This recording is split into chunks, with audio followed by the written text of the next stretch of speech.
Chennai Apollo மருத்துவமனையில் பாமக நிறுவனர் doctor ராமதாஸை சந்தித்திருக்கிறார் Tamil Nadu முதலமைச்சர் மு.க. ஸ்டாலின். விவரங்களுடைய நீரானுடைய சிறப்பு செய்தியாளர் அபினேஷ் விவரம் என்ன?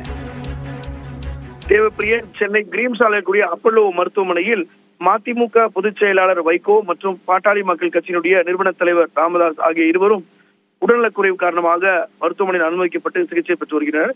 இந்த நிலையில் முதலமைச்சர் மு.க. ஸ்டாலின் இன்று இருவரையும் தனித்தனியே சந்தித்து உடல்நலம் குறித்து விசாரித்தார். முன்னதாக மதிமுக பொதுச் செயலாளர் வைகோ அவர்களுடைய உடல்நலம் குறித்து அவருடைய குடும்பத்தாரிடம் கேட்டறிந்தார்.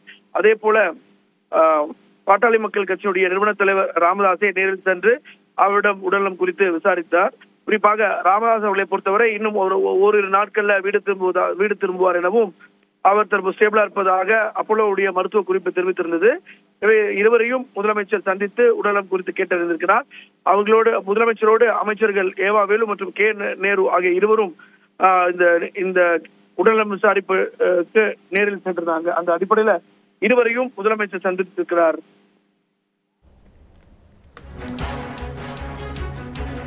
இப்ப ராமதாஸுடைய உடல்நிலை எப்படி இருக்கு, வைகோ அவர்களுடைய உடல்நிலை எப்படி இருக்கு அபினேஷ்?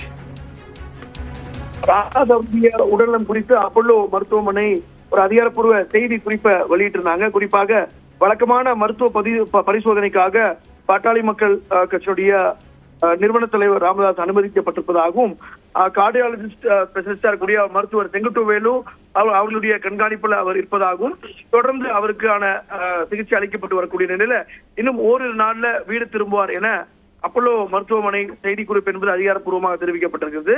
அதே போல மதிமுக பொதுச் செயலாளர் வைகோவை பொறுத்தவரை அவருக்கு வழக்கமான உடல் பரிசோதனை இருந்தாலும் கூட வயது மூப்பு அப்படிங்கிறதுனால சில சிகிச்சைகள் கொடுக்கப்பட்டு வருகிறது. அவரும் இந்த சிகிச்சைக்கு பிறகு ஒரு நாட்கள்ல வீடு திரும்புவதற்கான ஒரு வாய்ப்பு இருக்கிறது. தேவப்பிரி, விரிவான தகவலுக்கு நன்றி அபினேஷ்.